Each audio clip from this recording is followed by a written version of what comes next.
సాదృశ్యంగా ఉంది.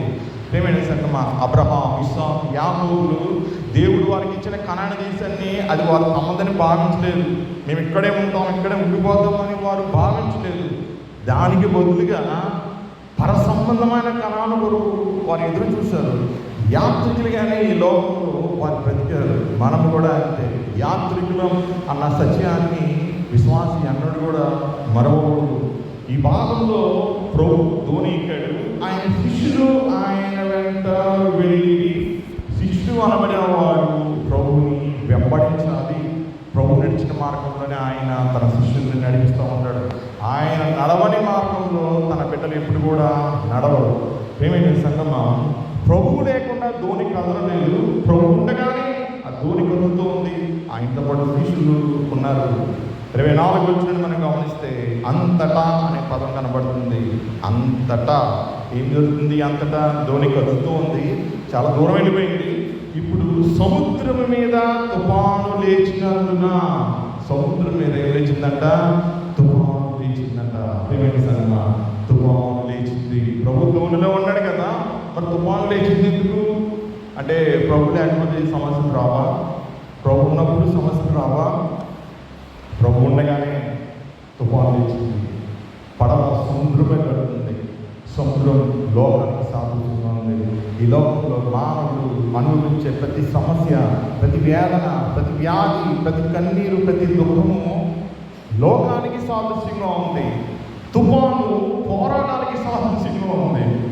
సముద్రం అనేది జీవనాధారం అండి. సముద్రం మీద ఆధారపడి అనేక మంది జీవిస్తూ ఉంటారు. సముద్రం ప్రయాణాన్ని మనకి అనుగ్రహిస్తూ ఉంటుంది, ఇంకొక దేశానికి వెళ్ళడానికి, వ్యాపారం చేయడానికి. అటువంటి సముద్రము ఎంత సమాధానాన్ని ఇస్తుందో, ఎంత ప్రాస్పెరిటీని ఇస్తుందో, అభివృద్ధిని కలిగిస్తుందో, ఎన్నో ఇబ్బందులు కూడా కలిగజేస్తుంది. ఆశీర్వాదం ఉంది, దాని వెంబడి కీడు కూడా ఉంది సముద్రంతో పాటు. దాని మీద తుఫాను లేచినందున, తుఫాను లేచిందంట సముద్రం మీద. మత్తయి సువార్తికుడు తన సువార్తను రాసే సందర్భంలో ఇక్కడ వాడిన పదం ఏంటంటే సీస్మోస్ అనే పదం వాడాడు. సెయిస్మోస్ అనే పదం వాడాడు. సెయిస్మోస్ అంటే ఏంటంటే దాన్ని తర్జుమా చేస్తే అర్త్క్వేక్ అని వస్తుంది, భూకంపం. ఇంకొక అర్థం షేకింగ్ అని వస్తుంది. ఇప్పుడు తుఫాను అనే పాఠం లేదు మత్తయి సువార్తికుడు. అక్కడ సముద్రం మీద ఏమొచ్చిందంట? ఒక వైలెంట్ షేకింగ్ వచ్చింది. వైలెంట్ షేకింగ్, ఒక భూకంపం వస్తే భవనాలు ఏ రీతిగా కదిలిపోతాయో, కూలిపోతాయో, సముద్రము ఆ రీతిగా అలజడికి గురైంది అంటున్నాడు. తుఫానే కదా దాని అర్థం. తుఫాను అని వాడకుండా సెయిస్మోస్ అనే పదాన్ని గ్రీక్ బైబిల్లో వాడుతూ ఉన్నాడు. ప్రియమైన సంగమా, తుఫాను లేచినందున అదోని ఏమవుతుందంట? అలల చేత కప్పబడెను. అలల చేత కప్పబడిందంట. నీరు నిండిపోయింది, ధోనిలో నీరు నిండిపోయింది. ఇప్పుడు మార్కు సువార్తికుడు కూడా ఇదే భాగాన్ని ఆయన రాస్తూ ఉన్నాడు. ఆయన రాస్తూ ఉన్న సందర్భంలో ఇంకొన్ని విషయాలను ఆయన తెలియజేస్తూ ఉన్నాడు. మార్కు సువార్త 4వ అధ్యాయం 35వ వచనం నుంచి మనం గమనిస్తూ ఉంటే 37, 38, 38, 39, 40 వచనాలు గమనిస్తూ ఉంటే మార్కు సువార్తికుడు ఆ భాగంలో ఇదే విషయాన్ని అక్కడ రాస్తూ ఉన్నాడు. ప్రియమైన సంగమా, ఇప్పుడు 17వ వచనం చూద్దాం, 37వ వచనం చూద్దాం. మార్కు సువార్త 4:37. అప్పుడు పెద్ద తుఫాను రేగి ఆయన ఉన్న ధోని మీద అలలు కొట్టినందున ధోని ఏమైందంట? నిండిపోయిను. ధోని అలల చేత నిండిపోయింది. ఎందుకు నిండిపోయింది? అలలు ఆ ధోనిని కొడుతున్నాయంట. అలలు ధోనిని కొడుతూ ఉన్నాయి. ప్రియమైన సంగమా, ఒకసారి ఊహించండి, ఎప్పుడైనా భయంకరమైన నీటి వరద విస్తారంగా రావడం మీరు ఎప్పుడైనా చూసారా? మీరు వరద సమయంలో గోదావరి గడ్డ దగ్గరికి వెళ్ళినప్పుడు, ఒక బ్రిడ్జ్ దగ్గరికి వెళ్ళినప్పుడు చూస్తే ఆ నీరు ఎంత ఉధృతిగా వెళ్తూ ఉంటుందో కొన్ని సందర్భాల్లో భయం కలుగుతూ ఉంటుంది. మనం రోజు చూసే గోదావరి కదా, ఈ రీతిగా పొంగిపోతుంది ఏంటి అని. కానీ అదే సముద్రం అయితే అది వైలెంట్గా ఉంటుంది. అది కొట్టే దెబ్బకి పడవ బద్దలైపోయే పరిస్థితి కూడా ఉంటుంది. జీవితంలో వచ్చే పోరాటాలకి జీవితం కూడా అంతే. అలా ఏ రీతిగా ధోనిని కొడుతున్నాయో సమస్యలు కూడా మానవుడిని ఆ రీతిగా కొడతా ఉంటాయి. అది వ్యాధి అవ్వచ్చు, అప్పుల బాధ అవ్వచ్చు, దుఃఖం అవ్వచ్చు, ఓటం అవ్వచ్చు, అవమానం అవ్వచ్చు, ఇంకేదైనా కావచ్చు. నీకు దుఃఖాన్ని కలిగించే అది ఏదైనా సరే ప్రియమైన సంగతి నువ్వు బాధిస్తూనే ఉంటుంది. నీ హృదయానికి గాయం కలిగేసేదిగానే ఉంటుంది. మనం ఈ భాగంలో మార్క్స్ వార్తకుడు రాసిన ఈ భాగంలో 38వ వచనంలో మనం చదువుతూ ఉంటే 37వ వచనంలోనే పెద్ద తుఫాను రేగి అనే పదం వాడుతున్నాడు. పెద్ద తుఫాను రేగి. మన మూల భాషలో నుంచి తీసుకుంటే అక్కడ వాడుతున్న పదం ఏంటంటే తుఫానుతో కూడిన గాలి, పెద్ద తుఫానుతో కూడిన గాలి అని అర్థం. పెనుగాలి అని అర్థం వస్తుంది. మార్క్స్ వార్తకుడు రాసిన ఆ మాటకి పెనుగాలి, ఒక వయోలెంట్ విండ్ అనమాట. ప్రియమైన సంగమా, విస్తారమైన గాలి. 96 తుఫాను ఎంతమంది గుర్తుందో తెలియదు. 96 తుఫాన్లో మేము అమలాపురంలో ఉన్నప్పుడు మా చర్చ్ ఎగిరిపోయింది. చర్చ్ పక్కనే ఉన్నాం, మా చర్చ్ ఎగిరిపోయింది. టాప్ లేచి ఎగిరిపోయింది తుఫాను గాలికి. సముద్రం ఎక్కడో ఉంది, ఒక 20 కిలోమీటర్ల దూరంలో ఉంది సముద్రం. కానీ ఆ గాలికి చర్చ్ టాప్ ఎగిరిపోయింది. ప్రియమైన సంగమా, గాలికి ఆ రీతిన శక్తి అనేది ఉంటుంది. మన జీవితాలు కొన్ని సందర్భాల్లో ఆ రీతిగా జీవితాలు తారుమారయ్యే పరిస్థితులు ఏర్పడుతూ ఉంటాయి. కానీ దూరంలో యేసయ్య ఉన్నాడు, మన జీవితంలో కూడా యేసయ్య ఉన్నాడు, శిష్యులతో కూడా యేసయ్య ఉన్నాడు. మనం కూడా శిష్యులమే కదా. విశ్వాసి అంటే ఎవరు? శిష్యులే. విశ్వాసి కూడా శిష్యుడే. యేసయ్య ఏ విధంగా జీవించాడో ఆ విధంగా జీవించిన ప్రతి ఒక్కరు కూడా శిష్యులే కదా. ఆయన శిష్యులుగా ఉంటేనే మనం దేవుని రాజ్యానికి మనం చేరుకోగలుగుతాం. ఆయన నడిచిన కష్టంలో దారిలో మనం నడిస్తేనే మనం కూడా ఆయన బిడ్డలుగా ఉండి దేవుని రాజ్యంలోనికి మనం చేరగలుగుతాం. యేసు కూడా పుట్టినప్పుడు ఆయన ఎవరు చేర్చుకోలేదు. ఆయన్ని రాతి తొట్టిలో పండుగను పెట్టాడు, పశువుల శాలలో. అది ఒక రాతితో తొలవబడిన ఒక తొట్టి, దాంట్లో గడ్డి వేసి కొట్టేది, దాంట్లో కొరండు పెట్టారు యేసు ప్రభుని. ప్రియమైన సంగమా, ఈ విశ్వాన్ని సృష్టించిన వాడు ఏమీ లేని రీతిలో ఆ చిన్న తొట్టిలో పండుగను పెట్టాడు కదా. ఆకాశ పక్షులకి గూళ్ళు ఉన్నాయంట, నక్కలకి ఏమున్నాయంట, గురిలు ఉన్నాయంట. మరి అన్నీ ఉన్నా ఆయనకి మాత్రం ఏం లేదు, తల వాల్చుకున్నట్టుకైనా ఆయనకి స్థలం లేదు. ప్రియమైన సంగమా, ప్రభుకి తల వాల్చుకున్నట్టుకైనా కూడా స్థలం లేదు. ఈ వచనాన్ని ఈ మాటను ఎక్కడ చెప్తాడు తెలుసా యేసయ్య? మత్తయి సువార్తలో 8వ వచనంలో ఆయన అక్కడ మత్తయి సువార్త 8వ వచనంలో మనం చదువుకున్నప్పుడు ఆ పై భాగంలో మనకి 20వ వచనంలో ఆయన చెప్తున్నాడు, అందుకు యేసు నక్కలకు గొర్రెలను ఆకాశ పక్షులకు నివాసములు కలవు కానీ మనుష్య కుమారుని స్థలం లేదని అర్థం చెప్పారు. ఆయనకి స్థలం లేదు. తుఫాను వచ్చి దోణి నీటితో నింపబడి మునిగిపోయే ప్రమాదం వస్తే ఏసీ ఏం చేస్తున్నాడు? మన జీవితాలు కూడా అలాగే ఉంటాయి. ఇక్కడ చూడండి, ఈరోజు ఈ పాఠ్యభాగం ద్వారా దేవుడు మనతో శిష్యులతో ఏ అంశాలనైతే మాట్లాడుతున్నాడో మనతో కూడా అదే విషయాన్ని ఆయన ముచ్చటిస్తూ ఉన్నాడు. మత్తయి సువార్తలో మనం 8వ అధ్యాయం మనం ఇక్కడ చదువుతున్న సందర్భంలో ఇక్కడ 25వ వచనం చూద్దాం. 24వ వచనం చివరిలో అప్పుడు ఆయన నిద్రిస్తూ ఉన్నాడంట. ఆయన నిద్రిస్తూ ఉన్నాడు. కానీ మార్కు సువార్తను మనం గమనిస్తే 4వ అధ్యాయంలో మత్తయి సువార్తికుడు వివరంగా రాస్తూ ఉన్నాడు అక్కడ సిచ్యువేషన్ ఎలా ఉన్నదని. 38వ వచనం చూద్దాం. ఆయన ధోని అమరమున తలగడ మీద తలవాల్చుకుని నిద్రించుండెను. తుఫాను వచ్చేస్తుంటే ప్రభు హాయిగా నిద్రపోతున్నాడు కదండి. ఆయన నిద్రపోతున్నాడు. ఆయన ఎలాగా తలగడ మీద తల పెట్టుకొని విమర్శించాలంటే ఎలాగైనా విమర్శిస్తారండి. ప్రియమైన సంగమా, ప్రభు నిద్రిస్తూ ఉన్నాడు. పరిచర్య చేశాడు అంతవరకు. అలసిపోయాడు.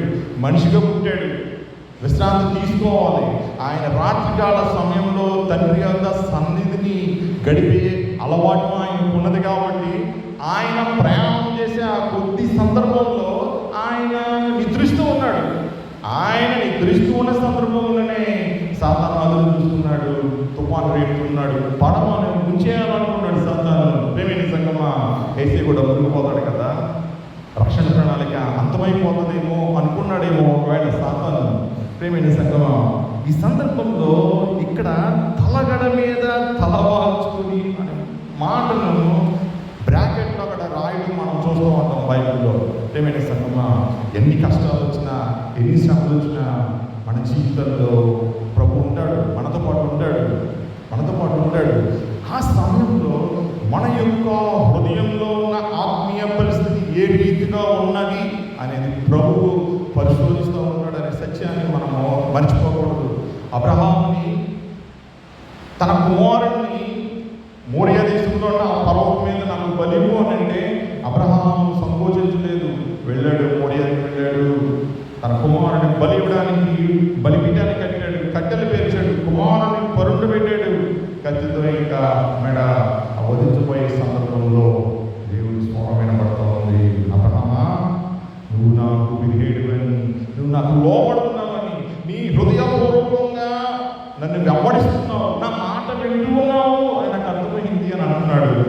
నువ్వు నీ కుమారుడిని బలి అర్పించొద్దు, నేను బలి అర్పించమనే కోరే దేవుడిని కాదు అని చెప్తున్నాడు. నువ్వు కాదు, నా కుమారుడిని అదే ప్రాంతంలో నేను శిలువ మీద బలియాగంగా అర్పిస్తున్నానని ప్రభు మాట్లాడుతున్నాడు. ప్రేమైన సంగమా, మన జీవితంలో వస్తూ ఉంటాయి, సమస్యలు వస్తూ ఉంటాయి.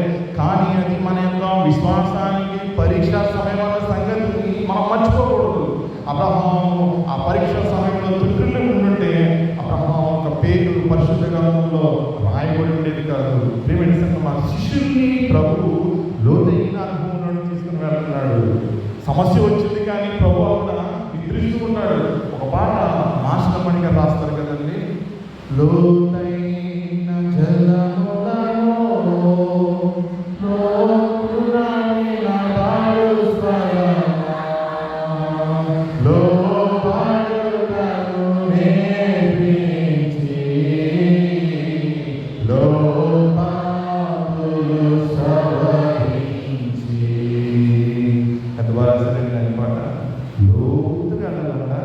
ఆయన స్వరాన్ని వినాలంట.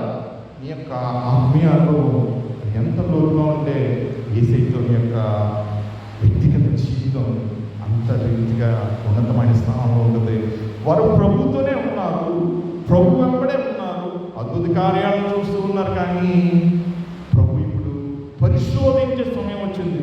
మన జీవితంలో కూడా పరిశోధన గడియలు ఉంటాయి, శిష్యులకు మాదిరిగానే. ప్రేమైన సంగమం, ఇప్పుడు చూడండి 34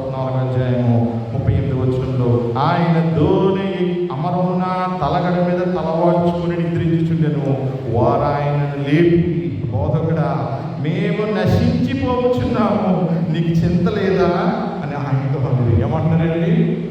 ఆయన దగ్గరికి వచ్చేసి మత్తయి సువార్త ఇంకొక మాట రాసుకున్నాడు. అక్కడ మత్తయి సువార్త 8వ అధ్యాయంలో మనము 25 నుంచి చూద్దాం. వారు ఆయన యొద్దకు వచ్చి, ప్రభువా, నశించిపోవచ్చున్నాము, మమ్మల్ని రక్షించమని చెప్పి ఆయనను లేపిరి. ఇక్కడ నశించిపోవడం అంటే గ్రీక్ వర్గంలో వాడబడిన పదం ఏమిటంటే అపోలియోమైన పదం వాడబడింది. దాని అర్థం ఏమిటంటే ఇంకా అది నశించిపోవడం అని అంటే ఉండదు. ఇప్పుడు ఈ పుస్తకం ఉందండి, దీని అగ్నితో ఒకవేళ కాల్చబడితే బూడిదైపోతుంది. నశించిపోవడం అనేది అర్థం ఏంటంటే అది ఆత్మ సంబంధంగా ఉపయోగించబడుతుంది. మొట్టమొదటిది ఏంటంటే భౌతికంగా నశించిపోవడం. రెండవది ఆత్మీయంగా నశించిపోవడం. భౌతికంగా రూపాన్ని కోల్పోతుంది కానీ ఆత్మ రూపాన్ని మాత్రం కోల్పోదు. ఏంటది? ఆత్మ. ప్రేమైన సంగమా, నశించిపోతున్నాం అని అంటున్నారు. పాత నిబంధనలో శిష్యులు వాడిని ఈ పదాన్ని మనం చూసుకుంటే ప్రభువా, మేము పాతాళానికి వెళ్ళిపోతున్నాము అని అర్థం. అదినాల్లో వాళ్ళ యొక్క దృక్పథం ఏంటంటే చనిపోయిన వారు పాతాళానికి వెళతారు అని. పరిశుద్ధ గ్రంథం కూడా పాత నిబంధనలో చాలా చోట్ల రాయబడింది పాతాళానికి గురించి. ప్రభువా, మేము నశించిపోవచ్చున్నాము, ఇది మా పని అయిపోయింది. బ్రతికే ఉంటుంది ఆత్మ, కానీ దేహం నశించిపోతుంది. కానీ నశించిపోవడం అనే పదము దేవుని బిడ్డలకు అది ఆపాదించబడదు, ఎన్నటికీ కూడా ఆపాదించబడదు. మనం బ్రతికి ఉన్నా, మనము జీవించినా, మనం మరణించినా మనం ప్రభువరమైనాం. మత్తయి సువార్తలో 10వ అధ్యాయంలో ప్రభు తన శిష్యుల్ని ఎన్నుకుంటూ ఉన్నాడు. ఎన్నుకుని వారిని పరిచర్యకు పంపిస్తూ ఉన్నాడు. ఆ సందర్భంలో ప్రభు వారికి కొన్ని మాటలు చెప్తూ ఉన్నాడు. మీరెవరికి కూడా మీరు భయపడవద్దు అంటున్నాడు. మనుషులకు కూడా భయపడవద్దు. ఈ లోకంలో మీ ఆత్మను నశింప చేయడానికి అధికారం లేని ఏ మానవుడికి కూడా మీరు భయపడద్దని ప్రభు చెప్తూ ఉన్నాడు. మత్తయి సువార్త 10వ అధ్యాయం చదివితే మీరు ఆ మాటలు మీరు గ్రహించగలుగుతూ ఉంటారు. ప్రియమైన సంగమా, ఈ లోకంలో మానవ ఆత్మను నశింప చేయడానికి అధికారం లేని ఎవరికి కూడా మనం భయపడకూడదు. సాతానుకు కూడా అధికారం లేదు మానవ ఆత్మను నశింప చేయడానికి. మానవాత్మను పాతాళానికి తీసుకుని వెళ్ళిపోయే అవకాశం సాతానుకు ఉంటుంది, కానీ పరలోకంలో చొరబడకుండా దేవుని బిడ్డలను అడ్డుకునే శక్తి సాతానికి లేదు. శిష్యులు ఆ మాట అనకూడదు, నశించిపోతున్నాము అని. రక్షణకర్త అయిన ప్రభు వారి చెంత ఉండగా వారి మాట పలుకకూడదు. మరణమైతే ప్రభు కూడా మరణం అవుతాడు కదా వారితో పాటు. ఎందుకు బాధ? ప్రియమైన సంగమా, దేవుని బిడ్డలు మరిచిపోతూ ఉంటారు. దేవుడిని తన కళ్ళ ముందే ఉంచుకుంటారు, తమ హృదయాల్లోనే ఉంచుకుంటారు. కానీ సమస్య వచ్చినప్పుడు శిష్యుల మాదిరిగా ప్రభువా నీకు చింత లేదా అంటూ ఉంటారు. ప్రభువా నీకు చింత లేదా? మిమ్మల్ని వెంబడిస్తున్నాం కదా, మా కుటుంబాలని విడిచిపెట్టాం కదా, ఈరోజు ఈ సముద్రంలో మేము మునిగిపోతే మమ్మల్ని బయటకు తీసుకునే వాళ్ళు కూడా ఎవరు లేరు ప్రభువా, నువ్వు నిద్రపోతున్నావేంటి? మత్తయి సువార్తలో అంటున్నారు వాళ్ళు, ప్రభువా మమ్మల్ని రక్షించు అంటున్నారు. రక్షణకర్తను వారు వేడుకుంటూ ఉన్నారు. యేసు అనగా రక్షకుడు అని అర్థం. రక్షకుడిని వేడుకుంటూ ఉన్నారు, అయా మమ్మల్ని రక్షించు అని. ప్రియమైన సంగమా, ఎర్ర సముద్రం ఎదుర్కొన్నా ఉంది, కొలువు తరుగుతూ ఉన్నాడు. వారు మొరపెడుతూ ఉంటుంటే ప్రభు ఒకటే మాట అంటున్నాడు, నువ్వు నాకు ఎందుకు మొరపెడుతున్నావు? నువ్వు సాగిపో అని అంటున్నాడు. సాగిపోవడం అంటే ఎలా సాగిపోతారు? ఎదురుకుంటే ఎర్ర సముద్రం ఉంది కదా. ప్రభు అదే చెప్తాడు వారికి, నువ్వు వెళ్ళు అంతే అంటాడు. ప్రభు నేను మునిగిపోతాను నీటిలో అంటే నువ్వు మునిగిపోతావు. ప్రభు నీకు చెప్పిన మాట ఏమిటి? సాగిపో. నువ్వు నీటిలో నీ పాద ముద్ర పడిన వెంటనే అది ఏ సమస్య అయినా సరే అది రెండుగా అవ్వాల్సిందే. యోర్దాను నది ప్రవాహం ఆగిపోయింది. మందస్థానికి వస్తున్న యాత్రికుల అధికారులు ఎప్పుడైతే ఆ నదిలోకి దిగినాయో అప్పుడే ప్రవాహం ఏకరాశిగా ఆగిపోయింది. 6 నేల మీద ఇశ్రాయేలు ప్రజలు దాన్ని దాటుకొని కనానులోకి ప్రవేశించారు. ప్రియమైన సంగమా, ప్రభు మనతో ఉన్నాడు. మందసము యేసు ప్రభుకి సాదృశ్యంగా ఉంది. అందుకనే వారు యోర్దాను కూడా దాటి అవతలకు వెళ్ళగలిగారు. ప్రియమైన సంగమా, దేవుడు మనతో ఉండగా ఈ యోర్దాను లాంటి ప్రవాహమైన, గలిలయ మీద వచ్చిన సముద్రం లాంటి తుఫానులైనా, ప్రియమైన సంగమా, ఏదైనా సరే దేవుడు ఆయన మనల్ని విడిపించే దేవుడుగా ఉన్నాడు. ఆయన మనం నశింపజేసే దేవుడు కాదు. శిష్యులు నశించిపోతున్నామా అని అంటారు. మనం కూడా చాలా సందర్భాలలో ప్రభా నశించిపోయాము, అంతా అయిపోయింది, ఇక జీవితం అయిపోయింది, ఇవే మాటలు మాట్లాడతారు. కానీ విశాల సృష్టిని ఏమి లేని దానిలోనే ఆయన సృష్టించాడు. కలుగురు కాక అని ఒకే ఒక మాటతో ఆయన యావత్తు సృష్టిని సృష్టించాడు కదా. ఆ మాటను విశ్వాసం మర్చిపోతూ ఉంటాడు. అవిశ్వాసంగా ఉండి దేవుని శక్తిని తక్కువగా హెచ్చుతూ ఉంటాడు. దేవుడికి బలం లేదు, సామర్థ్యం లేదని భావిస్తూ ఉంటాడు. ప్రియమైన సంగమా, శిష్యుల మాదిరిగా మనం కూడా కొన్ని సందర్భాల్లో ఆ రీతిగానే మనము ప్రవర్తిస్తూ ఉంటాము. అయితే ఇక్కడ మనం గమనిస్తూ ఉంటుంటే మత్తయి సువార్త 26వ అధ్యాయంలో చూడండి. మత్తయి సువార్త 8వ అధ్యాయం 26వ వచనం. అందుకే ఆయన అల్ప విశ్వాసులారా అంటున్నాడు. అల్ప విశ్వాసులారా, అల్పము అనే పదం వాడుతున్నాడు. ఓలిగో పిస్టిస్ అనే పదం వాడబడింది. ఓలిగో పిస్టిస్ అంటే అల్ప విశ్వాసము. అల్ప విశ్వాసులారా అనే బహువచనాన్ని ఆయన వాడాడు. ఓలిగో అనే పదానికి అర్థం ఏంటంటే లిటిల్ అని అర్థం. అల్పము, అసలు ఎన్నిక లేనిది దేవుని దృష్టిలో.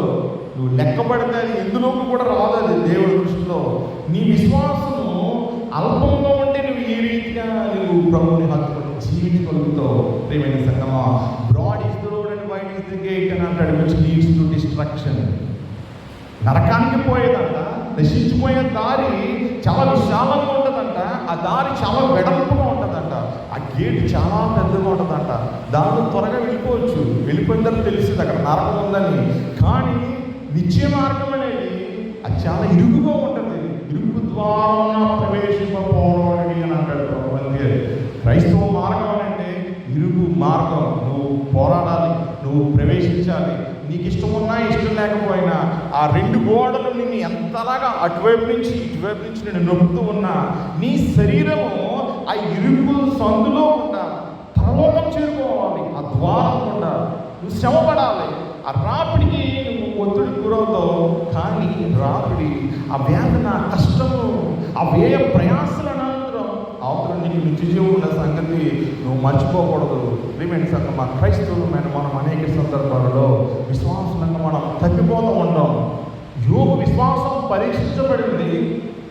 యోగు కూలిపనులన్నీ కూడా దేవుడు తిరిగి ఇచ్చాడు కదా. ఒక్క మాట కూడా దేవుడికి వ్యతిరేకంగా యోగు పలకలేదు.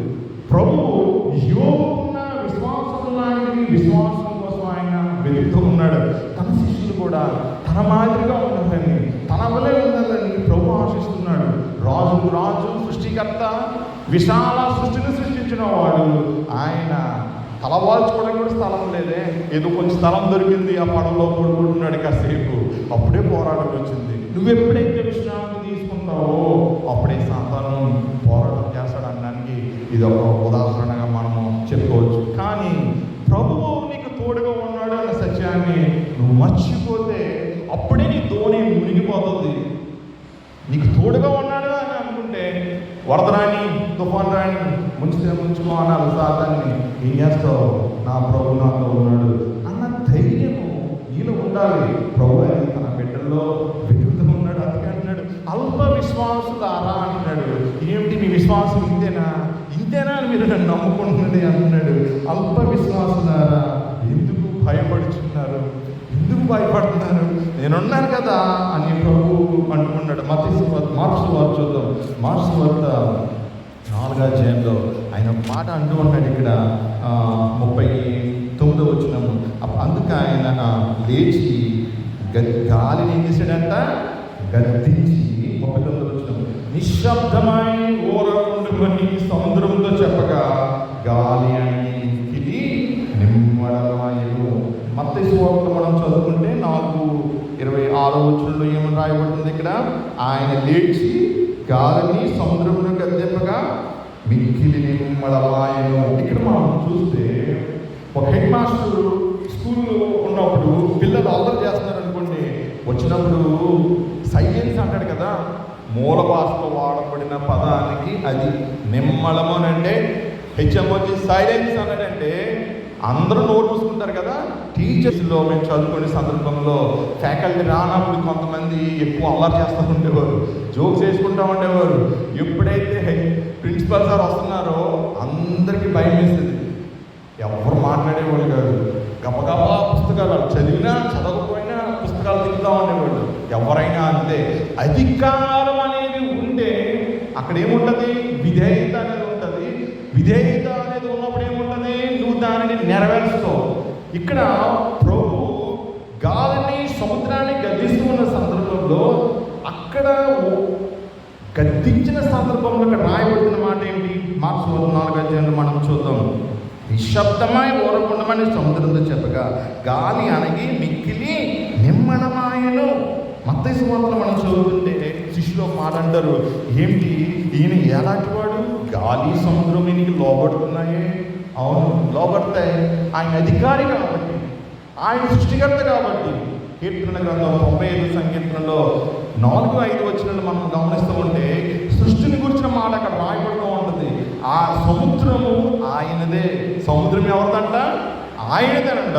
ఆయనే సముద్రాన్ని కలిగేశాడంట. మరి ఎందుకెంత మాట వింటది? ఎందుకంటే ఆయన సృష్టికర్త.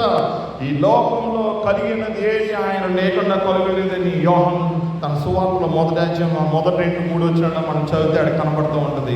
ఆయన దేవుడు అంటున్నాడు, ఆయన సృష్టికర్త అంటున్నాడు. ఆయన లేకుండా ఈ లోకంలో ఏది కలగలేదు. ఏదైనా సరే ప్రేమైన సంగమా, యోధ కాలంలో ప్రభు మనకి చెప్తున్న మాట ఏంటి తెలుసా? నువ్వు దేనినైతే చూసి నువ్వు భయపడుతున్నావో అది ప్రభు యొక్క మాటకి లోపడుతూ ఉంది. ఏదైతే నీ జీవితంలో సమస్యలు కలుగజేస్తూ ఉందో, ఏదైతే నీకు వేదనలు కలుగజేస్తూ ఉందో అదంతా కూడా ప్రభు యొక్క మాటకి లోపడుతుంది. ప్రభు అది చెప్తున్నాడు ఈ ఉదయకాల సమయంలో. ఆయన లేచి గాలిని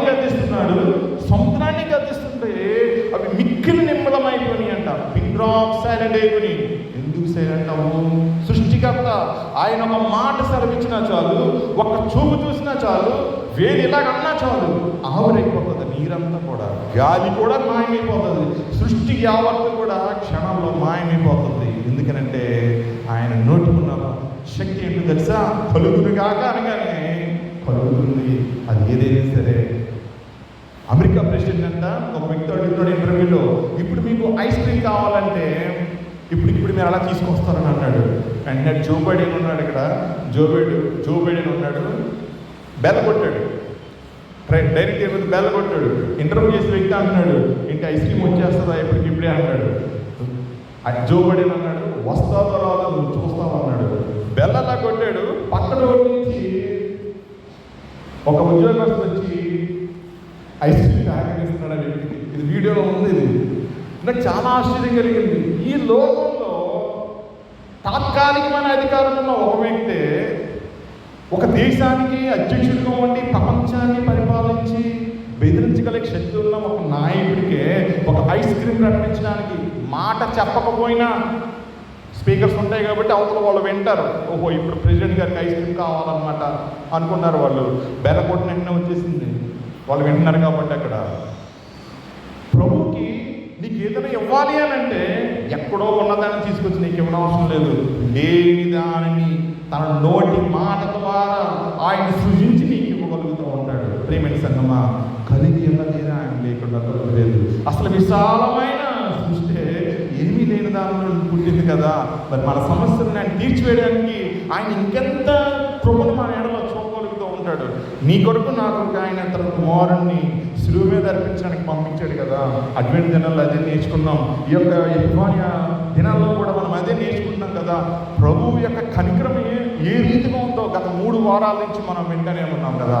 ప్రేమైన సంగమా, ఆయన నీ కొరకు నా కొరకు ఈ లోకానికి వచ్చిన వాడు మన సమస్యల గురించి మనం చింతపడకూడదని చెప్తూ ఉన్నాడు. భయపడద్దు అంటున్నాడు.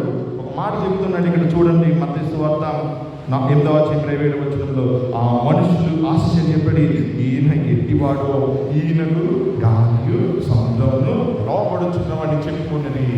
శిష్యుల్ని మనం ఇక్కడ ఏమనాలో కూడా అర్థం కావడం లేదు. ఈయన ఎట్టివాడో అని అంటున్నారు. అన్ని అద్భుతాలు చూస్తున్నారు, అన్ని కార్యాలను చూస్తున్నారు. ఆయన దేవుని కుమారుడు అనే సత్యాన్ని మీరు గ్రహించలేకపోతున్నారు. ఆయన దేవుడు కదా. మనం కూడా అంతే. ఆయన కొన్ని సందర్భాల్లో మనిషికి ఎంచుతూ ఉంటాం కాబట్టి, ఆయన దేవుడిగా మనం ఎంచము కాబట్టి కొన్ని సందర్భాల్లో మనం నష్టపోతూ ఉంటాం. ప్రభు చెప్తూ ఉన్నాడు, ఆయన దేవుడు, నిన్ను రక్షించేవాడు, నీ కొరకు ఏదైనా చేయగలడు అన్న సత్యాన్ని గుర్తించమని ప్రభు కోరుతూ ఉన్నాడు. ఇక్కడ మాట చూడండి 27వ వచనంలో, ఈయన ఎట్టివాడో, ఈయనకు గాలియు సముద్రమును లోబడుచున్నవి. హోపాకుంగు అనే పదం వాడబడింది. లోబడుట అనే పదానికి ఇందాక చెప్పాను కదా, అధికారి మాటకి లోబడేవారు విధేయులుగా ఉంటారు. విధేయులు ఏం చేస్తారు? నెరవేరుస్తారు. అధికారము, విధేయత, నెరవేరుస్తారు. ఈ 3 అంశాలు కూడా లోబడుట అనే పదంలో ఉన్నాయి. అందుకే సముద్రము, గాలి ఆయనకి లోపడుతుంది. ప్రేమైన సంగమా, ప్రేమైన విశ్వాసి, సమస్యలకి భయపడదని ప్రభు చెప్తున్నాడు. ఎందుకు? విశ్వాసం లేని, నిరీక్షణ లేని అన్యులు భయపడ్డారని ఒక అర్థం ఉంటుంది. విశ్వాసంతో నిరీక్షణ నుండి నిత్య జీవనానికి వెళ్ళగలుగుతారని నమ్మకం ఉన్న నీకు ఈ లోకంలో ఉన్న సమస్యలకి ఎందుకు భయపడతావు? ప్రభు అంట గాలిని సముద్రాన్ని గర్జించగానే అక్కడ ఏమైందో తెలుసా? ఒక అద్భుతమైన మాట గ్రీకు బైబిల్లో వాడుతూ ఉన్నాడు. గొప్ప సమాధానం వచ్చిందంట. దాన్ని మనము యాసిటీగా మనం తర్జుమా చేస్తే కనుక ఆ ప్రాంతంలో ప్రభు వారికి ఒక గొప్ప సమాధానం ఇచ్చిందంట. మిక్కి నిమ్మలమాయను, గొప్ప సమాధానం. ప్రేమైన సంగమా, ఆయన మన జీవితంలో నెమ్మదించేవాడు, ఆయన మనకి సమాధానం ఇచ్చేవాడు అన్న సంగతిని మనం మర్చిపోకూడదని ప్రభు ఎవరికి ఆలోచిస్తున్నాడు. ఇప్పుడు మనం గమనిస్తే గలేనే అనే పదం వాడబడుతుంది. గలేనే అనే పదం మార్క్స్ 4వ అధ్యాయం 39వ వచనంలో మనం చూస్తున్నాం కదా. గాలి అణిగి మిక్కిలి నిమ్మలమాయను. అక్కడ గలేనే అనే పదం వాడబడుతుంది. గలేనే అనే పదానికి మన పాత నిబంధనలో దానికి సమానార్థాన్ని మనం చూస్తే సమాధానం, ట్రాంక్విలిటీ, షావర్ అనే పదంగా వాడబడుతూ ఉంటుంది. ఉదయకాల సమయంలో ప్రభు మనకు చెప్తున్నాడు, గొప్ప సమాధానంగా ఇచ్చే దేవుడే అంటున్నాడు. సముద్రం మౌనంగా ఉంది అని అనుకుంటున్నాం. నీ హృదయంలో దేవుడి సమాధానం సమాధానాన్ని ఇచ్చాడన్న సత్యాన్ని నువ్వు మర్చిపోకూడదు. సమస్య కాదు నీకు కావాల్సింది, నీ ప్రక్కన అనుభవం పేరునే సరే నువ్వు అలాగే ఉండాలి. మునిగిపోవాల్సి వస్తే మునిగిపోవాలి. దేవుడు మునిగిపోకుండా కాపాడతాడు. షడ్రక్ మేషక్ అబేద్నెగోలు మీరు చూశారు కదా, అగ్ని గుండంలో వేసిన మా దేవుడు మమ్మల్ని రక్షించినా రక్షించకపోయినా నీ దేవతకు మాత్రమే మొక్కమని అన్నారు. అటువంటి విశ్వాసం కొరకు ప్రభు ఎదురు చూస్తున్నాడు. అగ్నిగుండంలో పడేసిన ప్రభు వారిని విడిచిపెట్టలేదు, వారితో పాటు నడిచాడు. ప్రియమైన సంగమా, వారిని బయటకు తీసుకుని వచ్చాడు.